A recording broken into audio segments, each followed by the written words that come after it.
Man, I lost something, a lot of cash in the beginning, I went from, I don't know, I think one year it was like 500,000 in revenue, and then after he was on the next year, it was like 1.1 or something. Clearly that was the big difference. And dude, that was a stressful year, man, but we did it.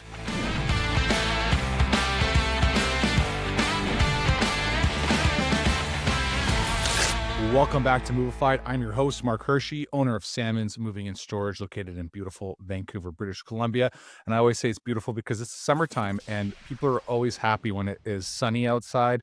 If you ever visit Vancouver, never come when it rains. We're super grumpy and always upset. I get bothered when I see all of our other moving friends that are every day basking in the sun. It's expressions of why they're always so happy, or they're just pretending.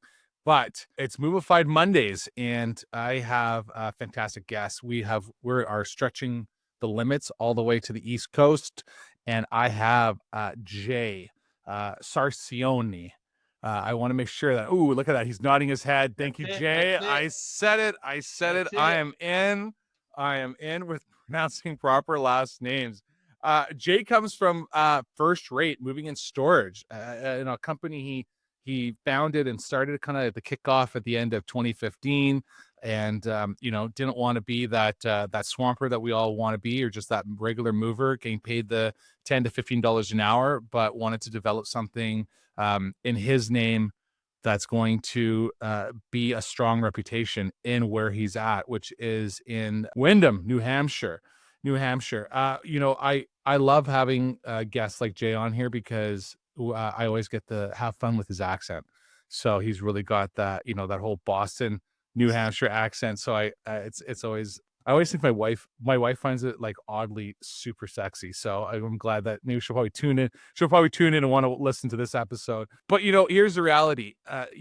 When I get a chance to sit down with Jay, he's built something that it's not huge. We're not talking about, hey, I grew this company into being like a 10, 12 truck operation. We're doing 10 million. The reason I wanted Jay on here is so that we can dive deep to all of those that are in the moving industry that have that 3-4 truck operation doing the 1 to 2 million in sales, and really just trying to understand the thick of it. Before the show started, we talked about it. If you backtrack to the guys that, have all the time in the day, not married, maybe they're in a relationship, no kids, no nothing. And you fast forward to, trying to run a clean operation, trying to be there and be accountable, not just to the guys during the day, but then also to your spouse, to your partner, to your children in the evenings. That goes a long way. And, what I kind of want to kick off the thing, but what inspired you to want to start a moving company? Because not many people want to. Yeah, so for me, I was doing it as a part-time job, right? I did it part-time for a few years, after hours of my regular 9 to 5 on weekends. I was a big gym guy. I liked working out. To me, I liked the physical aspect of it and all that. And the company that I worked at full-time, it was a great company to work for, but you could only get so far without a degree. I went to college. I never finished. So there's only so many people you can get along with before they can't give you certain positions. You need that piece of paper. So I looked at it at the time as like, all right, I'm making this and I have all these great benefits and stuff. But like I was, at the time, 24, 25. I'm like, I don't need great health insurance. I need to make twice as much money per hour. And that's the way it first started, and then as I learned over a few years and kind of getting things cranking, I bought my first truck after a few years and all this stuff. I really just kind of fell in love with the business.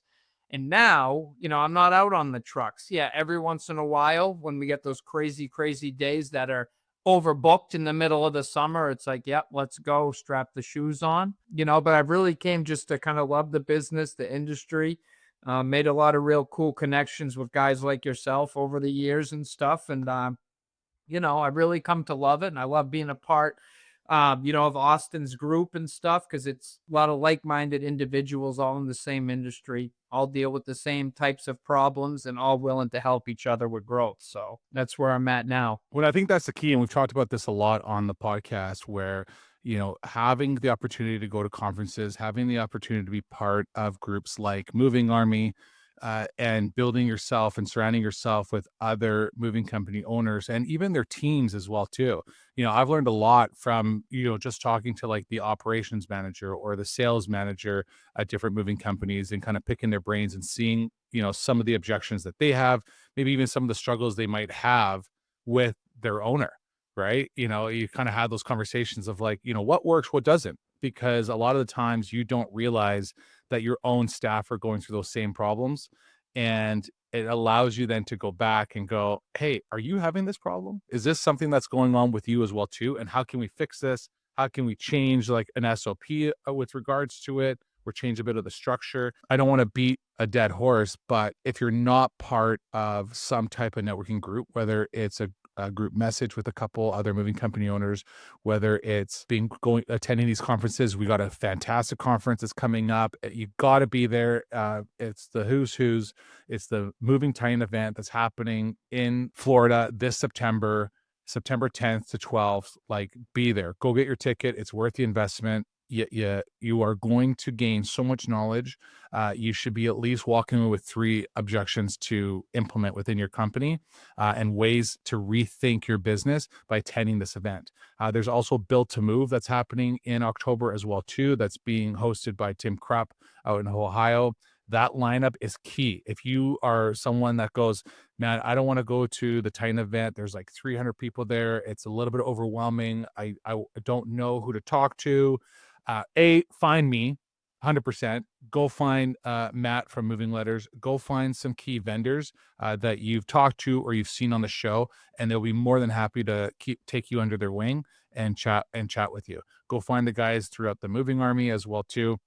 We're all here to help you out. We understand what it's like to be going to a conference for the first time, but if you want something that's a little bit more close, tight knit, very classroom setting, Built to Move, the lineup of speakers is going to be unbelievable, and it's super exciting. Sorry to kind of advertise that, Jay, in the bit, but I think it's really important that, aside from trying to grow your company, a lot of us, that came from, hey, I worked for this moving company, I want to start my own.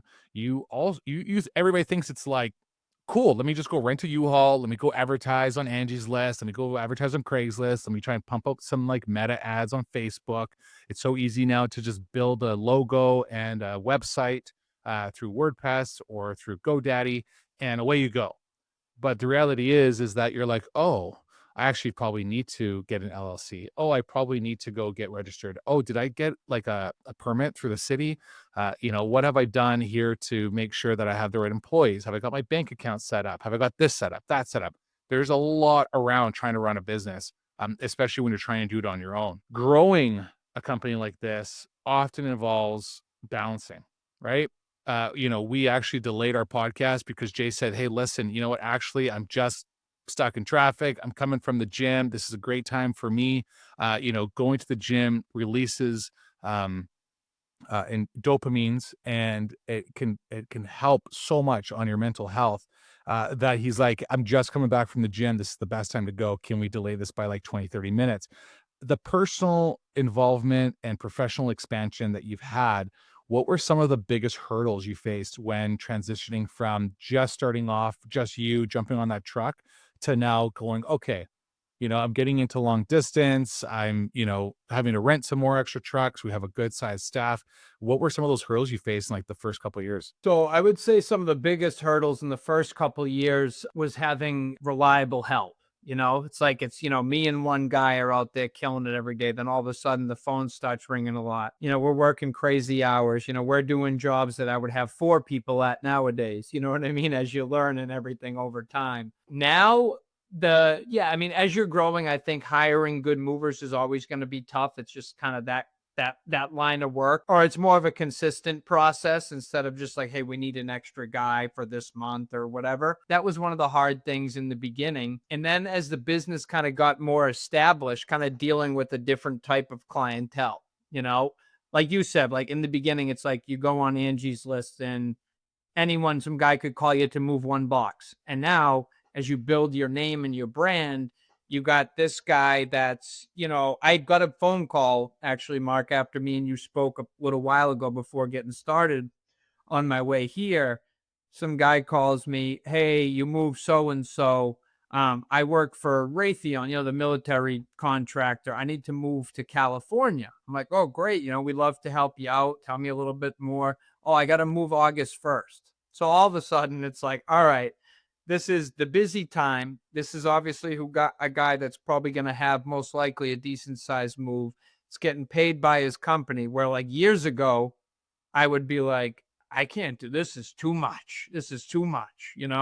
But now I look at it as like, yeah, I'm so busy that week. It doesn't matter. I got 7 days to figure it out. Let's go. You know what I mean? I love it. Before we ever started using a moving CRM, someone asked me, could you 10x what you're doing right now with the current systems and processes you have in place? And I said no. And so he was like, well, then you need to just pull the trigger on the software. And then I saw Smart Moving and it was game over. Austin joined thousands of moving owners on Smart Moving in 2021. Since then, he's more than doubled his business. And I always compare Smart Moving to Apple products. It's just so simple, so easy to use. And that's really what's allowed my team to scale and now have 2 branches. And last year we scaled Central Coast Moving over 50% growth. If you're ready to turn your moving company into a machine that drives profit, not chaos, try Smart Moving. It's a real change in mindset, and it really comes also from experience and being into that day to day to then finally go, okay, you know what, we actually can manage this. What were some of the steps that you took then to change that outlook where now you go, okay, I got 7 days to figure this out. Like, let's get you booked in compared to before where it was like, ooh, paranoia. I mean, a lot of it, a lot of it to me, changing your mindset, you change your mindset through failures you've already had. Like I remember it was maybe like my second or third year in. It was probably my around 2.5, 3 years in is when I really started like getting serious. You know what I mean? Like, I'm going to do this thing. Like, let me figure out exactly how this works besides just renting a truck and moving stuff for this guy and that guy. Through failures you've had, you make a mistake, you do this. It's like, I'm not going to say I love when I have a failure, but I do because I know whatever it was is not going to happen again, or I'm going to know how to prevent it again. So that was like, in the beginning, as you grow, you having all these, you having, as the business is becoming more well known, you're getting overwhelmed, and it's like, okay, I'm getting killed. I don't have enough guys. Then you learn the best way to keep the guys on the truck. And then it's like, okay, now we're dealing with a lot, better clientele all the time. I need to develop a few of these guys into better crew leaders, crew chiefs, whatever. So I feel like as you grow, you just kind of learn the next step. Like, like for you, you're telling me how you may kind of work with another business or whatever. And it's like, okay, you may have a headache that's going to happen that you've never had before. But if you ever decide to do that again, you already know how to, prevent that or prepare for those. You don't know until you try. Exactly. Now, what were some of the key tools that you use to try and really keep your core guys happy? What I actually do now, which I've implemented in the last couple of years, is just kind of bonuses. Guys that have been with me throughout the year, they get a Christmas bonus. They get a lot of good reviews. They get a certain the bonus structure. You get a review on Google on a job you were at. You get this at the end of the month, and your last check of the month, you get this on top. If they mention you by name, you get this on top, and then I actually started doing something which I had today, where quarterly I give an award out to the best mover. It's called the big dog of the quarter, right? So one of my guys, this guy, Wendy, who's been with me for about a little less than maybe 5 years. So he started working for me maybe 2 months after he came to this country from the Dominican, right? So, no English, never really worked much before because there's just not jobs there and stuff, but strong guy, and in the last like couple months, he's never really wanted to be a driver, right? He's always just like, he's the guy, Mark, when you're like, all right, I'm down a guy on this crew today. Let me put Wendy there because he works like 2 guys, so we'll be fine. You know what I mean? And like he's had such a shift like in his mindset, you know, I don't know, it's because he just had another kid or something, but like he's from a few months, probably 3 months ago, he never really wanted to be a driver. Then he's like, you know what, I want to do that.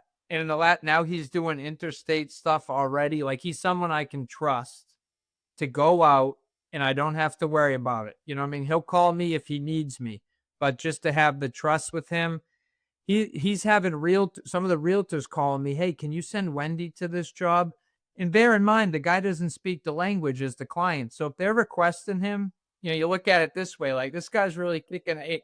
You know, he's saying the few sentences he needs to make the people comfortable and want him there. And when some of these big realtors are asking for him, you know, so he got the big dog of the quarter of this quarter, where typically, you know, it's a cash thing. You know, it's a bunch of gift cards to places and stuff. And then, you know, it's a lot of shit talking to the other guys for the next 3 months and see if someone passes them. You know what I mean? I love it. Now, one of the biggest struggles that I find that I hear over and over again, especially when you're starting off and you're trying to get to that second truck and you have a great summer, right? You always hear it, man, you know what? We were busy. We kept our 2 trucks going the whole time, or even 3 trucks going, very steady, very consistently through June, July, August, even September. But then by the time you hit November, they're going, man, this is going to be the worst winter we've ever had. We're going to lose our employees. We're going to lose this. We're going to lose that. How has your struggle been with the inconsistent revenue during off seasons? Like, how have you managed to kind of maintain that steady growth, and what kind of strategies did you use to keep yourself busy when it became that winter season? Yeah, so what I actually did about 4 years ago is I actually founded another business doing snow removal, right? So basically, I'm sure you get the same weather out where you are, you know. In winters, you know, I don't know how it is for some of the guys down in Arizona and Texas and stuff, but I could be wrong, but I'm assuming your winter and my winter may slow down a little quicker or be a little tougher than theirs. I could be wrong. I don't know. Oh yeah. You know, but it is a crazy shift. People don't realize, oh, are you slower in the winter? Yeah, by like 60%, by 70% slower. It's not like, hey, we have a couple less moves a week.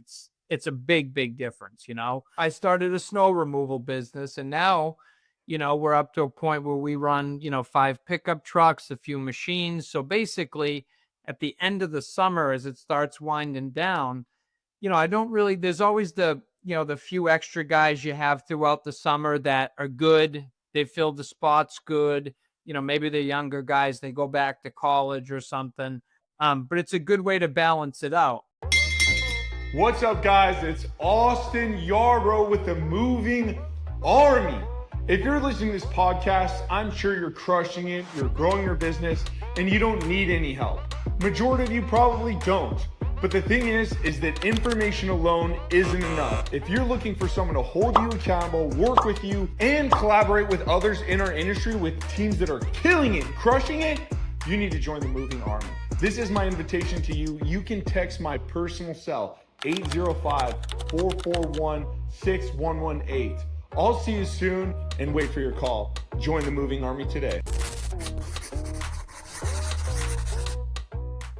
Did you turn around and then start training your main drivers on how to do snow removal? Exactly. They would pick up that shift? Because a lot of the labor force, if you think of it, you know, young guys that like to go to the gym, they're ready, man. They would rather do that, right, than what? Sit at home and get an unemployment check that's like this. You know what I mean?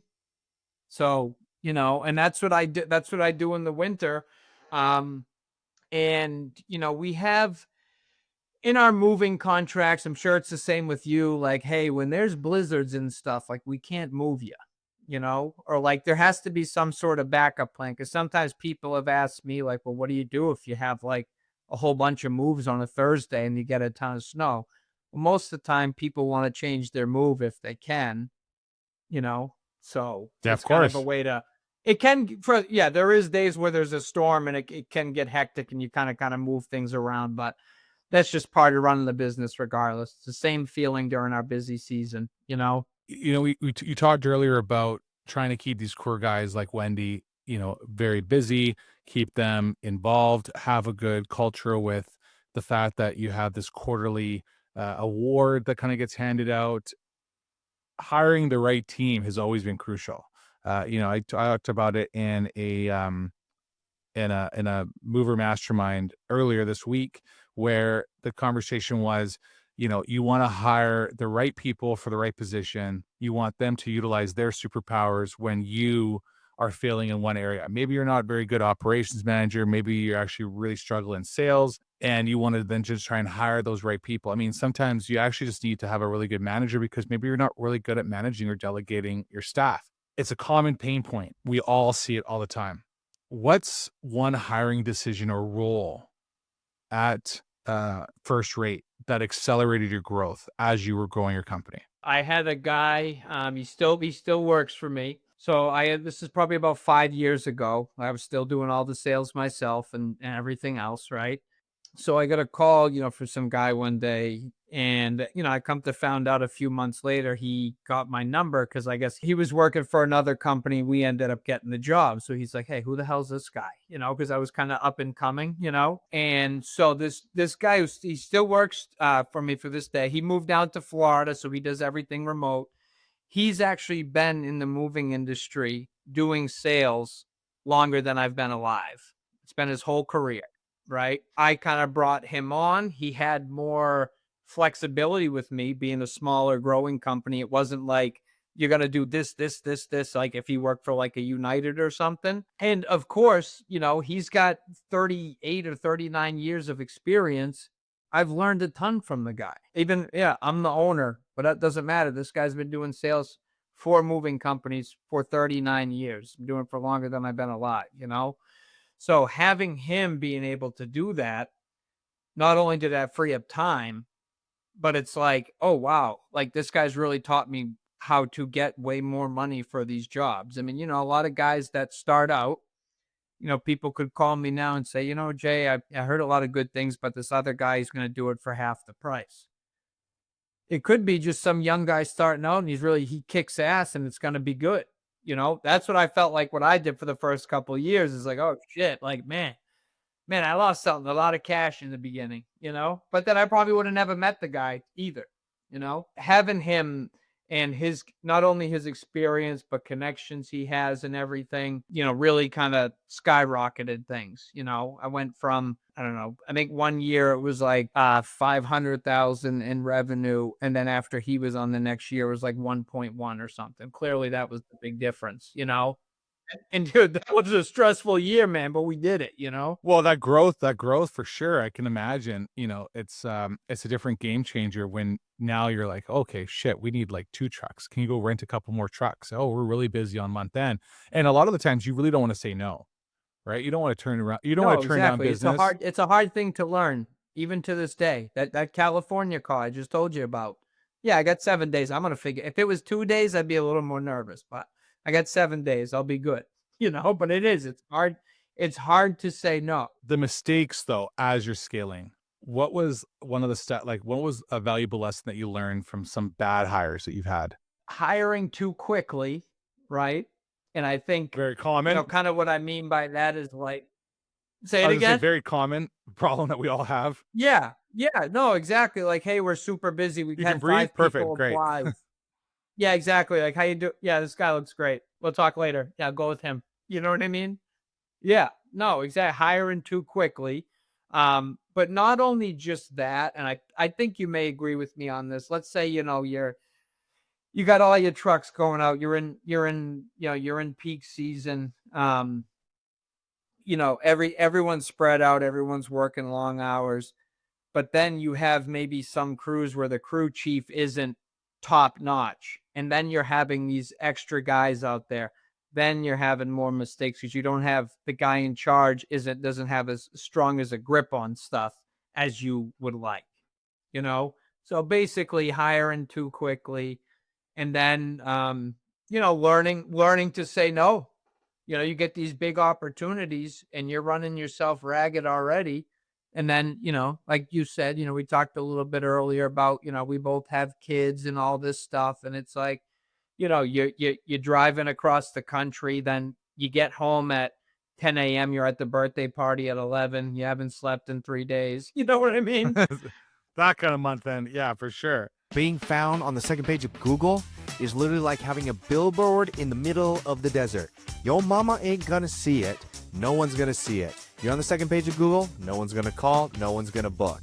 Here is the deal. If your business is not ranking on the top of Google, that means your competitors are going to be stealing your customers every single day. So at Rotate Digital, we don't play any guessing games. We use data-driven SEO strategies to make sure Google finds you first so that these Google searches turn into your customers, not your competitors' customers. How do we do it? We do it through AI-driven keyword optimization, exclusive blog networks, backlinking strategies, and honestly, the secret stuff, the proprietary lead attribution software. So what do you get as a result? You get not only good marketing, but now you get clarity into what is bringing you more revenue. So if that's something you want to do, you want to make sure your leads find you and not your competition, go ahead and go to rotatedigital.com, schedule a call, and we'll help you take your business to the top of Google. Are you a mover looking to make an impact? Discover Moving Letters AI and join the ML Plus Club today. Elevate your customer engagement with the personal touch of handwritten letters. If you want to take your company to that next level, it's the only way to subscribe. If you're doing anything but Moving Letters AI, you need to get on it. So it's going to take your business to that next level. You're going to see an increase in that revenue. Let's go. I highly recommend using this company. They're amazing to work with. They even send you an email on how much work they're producing for you. Don't miss out.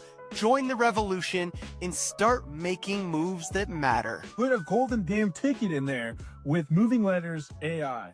The moving industry, period, and being an entrepreneur and business owner can constantly always lead to burnout, right? And with burnout, it stalls growth. I mean, it's a hand in hand.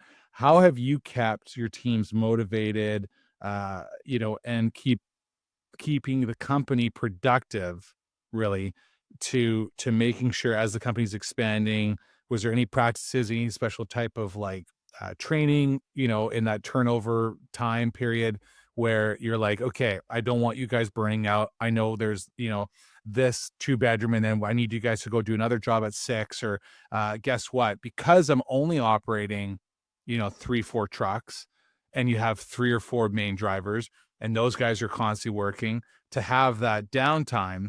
How have you looked at avoiding that type of burnout? So one thing I do with the main guys, right? So my main guys are all the crew chiefs are all drivers, right? So let's say we have maybe one interstate, long distance, in the hotel, 2, 3, 4 days gone.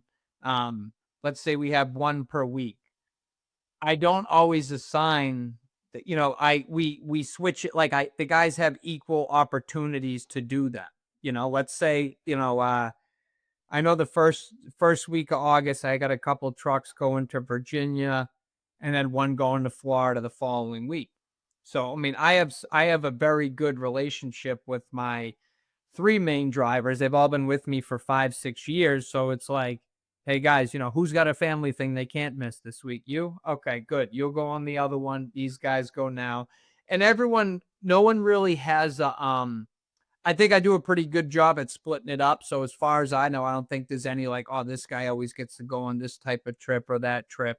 I think we do a good job of kind of splitting it up, versus a bigger company. Maybe you have some guys that are over the road all the time or something, where it's after a while, they're like, Mark, haven't been home in 2 months. Oh, man, for sure. or And it's becoming more common. It's actually becoming more common than ever, right? Where these long haul drivers that are constantly on the road start going, can I actually just, have some in-town jobs, right? Can I stay in town? Is it easier for me just to do a couple local for the next month than back on the road again, because I want to spend more time with my family. I want to have a little more downtime, and sometimes it even comes down to revenue, where they say, hey, you know what? I'm actually better off making more money in town as opposed to constantly being on the road and not seeing any of my family, or just the whole, hey, I'm sleeping in my truck cab. I'm sleeping in hotels. I don't get to sleep in my own bed. it gets old for, I've done plenty of the long distance and stuff myself, and I like to do it. I like to hit the road and do all that, but it's different now. I'm on the phone all day on my headset in the truck, just like I was when I talked to you an hour ago. And then it's like, okay, take a 1 hour lunch. I'm sending emails at a gas station. You know what I mean? My laptop's cooking on the ramp of the truck. It does get tiring. Well, do I still like to do it? Yes, but it's hard to, you got to find the balance. Like if I get this thing to California and I'm booked solid, if I have to go, what can I not miss back home? Like that's the way I look at it. Like what can I not miss? And that's going to determine the dates I can do it. But that's a long trip too. Oh, for sure. Yeah, Yeah. dude, that's Yeah, a like crazy long trip. like honey, good to see you on Monday. I'll see you next Monday. Yeah. Yeah, I'll see you in a week for sure. Oh, that's definitely a week trip Yeah. for 100%. Now, when we look at this season, and me and you were talking before of having, most of us, depending on the state that you're in, are either killing it this summer. You're having like a really weird, interesting July. I always find that July is always a great boom. August, a lot of families, homeowners, people that are moving really want to try and get things done in July so they can travel in August and then get ready for the school season. What are you at your company looking to implement for this next half or this final quarter of the year that's gonna like trajectory you to at least getting to that $2 million mark for 2026? Yeah, so for me, my July is probably about 20% lower than my June. Will I still maybe get a couple big things that come in? Yeah. You know how this industry works. Someone could have been set up with someone for a good size long distance move, and then, could have been a broker. They don't trust them. They need someone, whatever. But one thing that I learned from, I guess, like you talk about the importance of networking and being in these groups and all that. 1000%, man, because you don't know if you don't ask. Like most people don't go to the other moving company in their town, like want to talk to the owner, like, hey man, how are you doing so good? You want to tell me your secrets? It doesn't work that way, so, no, maybe 3 years ago, I went to one of Louis Massaro's things, and I met a couple guys there that were actually in the moving army. And then one guy's talking about like interior designers. I'm like, what the fuck you talking about? Like, what the fuck you talking about? Man, no idea. It's more like me. I'm just moving residential homes, people calling you to unload trucks and stuff, so I ended up kind of learning a little bit about that stuff. I've been starting to do a little more, warehousing in terms of, besides just crates and stuff. I got a patio company that's been sending me furniture for new complexes. You get the receiving fee, you get the delivery, the setup. I had a couple of those last month that were good sized jobs, which, the revenue from those is the difference between June and July, basically. So finding different revenue streams besides just the neighbor's house moving to the next town and stuff like that. Besides the stand, when people think of a moving company, they think of moving the Joneses from this neighborhood to the other neighborhood. I'm getting into other revenue streams, doing some stuff for some interior designers. There's a few like real high quality cabinet companies that I do the deliveries for. They want the mover to do it versus the freight guys, better care. And I'm actually going to get into the pods. I'm going to have them in, I think, 3 weeks. They're going to be here. I got 12, 16-foot pods, which is going to be another line of work, which, I think a big aspect of it's just going to be free advertising where they are, wherever they go. Exactly. And I always say, if you can structure it where you can work with clients or like those mini malls or some kind of areas where you're just like, hey, you know what, do you mind if I, park this here? I could probably give you, $50 a month just to keep this pod here in place. It's like advertising billboards all over the place. Yeah. And it's just gonna 100%. feed that phone calls to your office. And especially when you have these mini pod storages. I mean, sometimes even on days off when you're like, okay, it's been quiet for the last couple of days, go get a driver in, get him to just drive around the truck. right? Go Yeah, here, exactly. go have do these fun. loops, Stay go in the stop lanes by. Yeah, and drive around. exactly. Well, and you know, and maybe smile, go drop this off, or you know, it's a great way to try and advertise if you can. It's probably fairly inexpensive. If you're considering Snowball, just do it. Snowball creates done-for-you referral programs for moving companies so you can turn happy customers into new revenue without lifting a finger. And the results speak for themselves. In less than a year, we've collected over 2,000 referrals. We generated over $200,000 of revenue that cost about $5,000 to do it. I believe we have 4 or 5 the very first day. The companies winning with Snowball are the ones that already care about their customers. We just help turn that into new business through human outreach and customer nurturing. Snowball is part of the arsenal of tools that I recommend to my clients because it works. Jay, when we look at, you know, the idea of being a hometown dominator, I can only imagine being so close to Boston and the amount of moving companies that are probably surrounding your area. What is one thing that you're doing to stay relevant to customers in your area to kind of hone in on being that hometown dominator? Yeah, so for me, the big thing which I'm really trying to do more of, which I feel right now when I'm saying that I need to start doing more of and keep doing more of, is just doing more stuff in and around the community. So I'm like about 30 minutes north of Boston. I live right in Salem, New Hampshire, which is right on the border of Mass. This area is growing a lot. You know, it's kind of similar to, I don't know, I can compare it to, it's more maybe years ago, people from New York, everyone went to New Jersey or something. You know what I mean? Like this area is growing. They're doing a ton of building, a lot of new complexes, a lot of nice neighborhoods, all prices of everything are going up. So like I do more stuff with the Chamber of Commerce. Hey, you know, we need a hand bringing these things from the Christmas thing or whatever.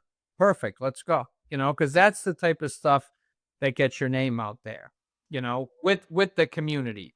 You know, we're talking about the pods. So I got one of my kids goes to the Boys and Girls Club. I have 2 friends that are on like the board of the directors there.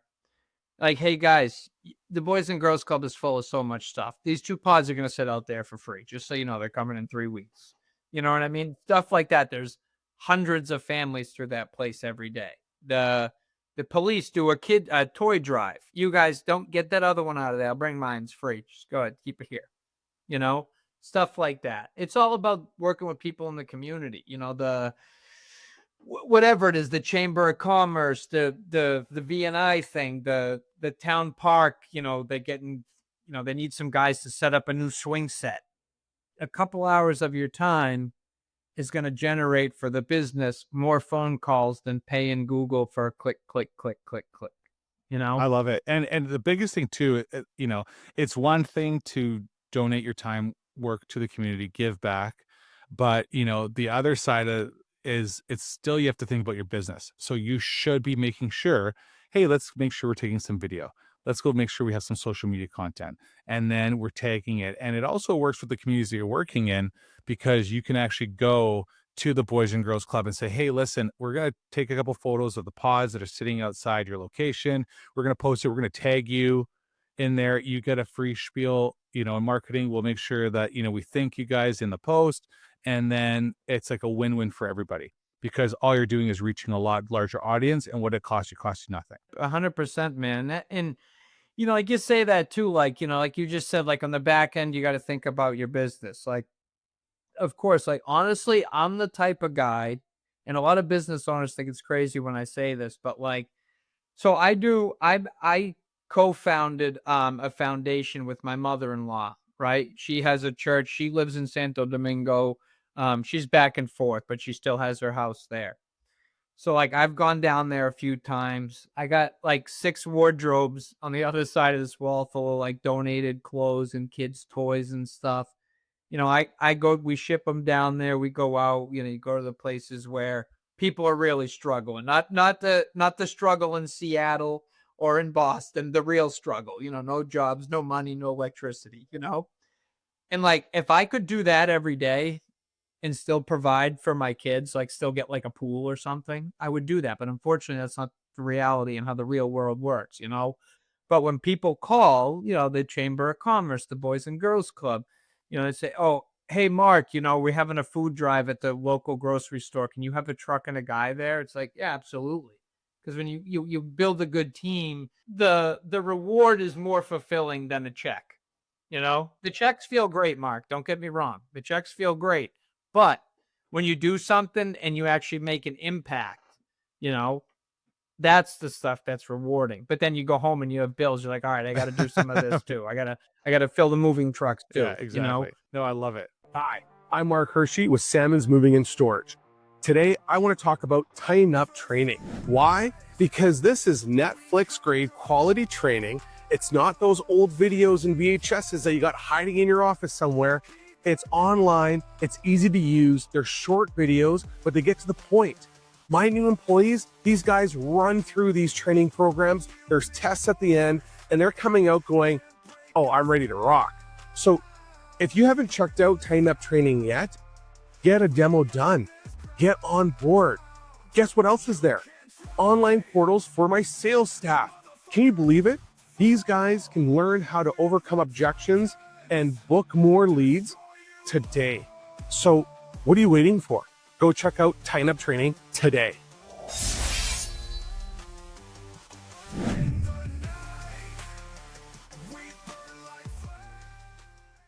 That's great. Well, thanks, Jay. I mean, this has been enlightening. I really hope that those that are listening really got a couple good nuggets out of this and feel the struggle. I'd love to hear your comments and concerns on where you're at in your business, and if you're sitting in the same type of revenue range, same type of size business as Jay's, to share if you have any kind of some good feedback. Maybe some things that are working for you. Maybe you took away something that you're like, wow, cool, I can totally implement this within my own business. That's always amazing. I really appreciate it. Jay, this has been awesome. Thank you so much for coming on the show and sharing your story. It's I think it's an everyday struggle for business owners to grow, have that type of momentum, and also be killing it. Whether it's just helping out in the community, helping out with your guys. I say this to a lot of people off air. You are who you put out there, right? I don't even know if I'm quoting it properly. And when there are employees that are seeing the extra work that you do, it's contagious. It's like running into someone and they're sad and you're smiling all the time. You know what happens? They're smiling too. They typically will turn around and smile.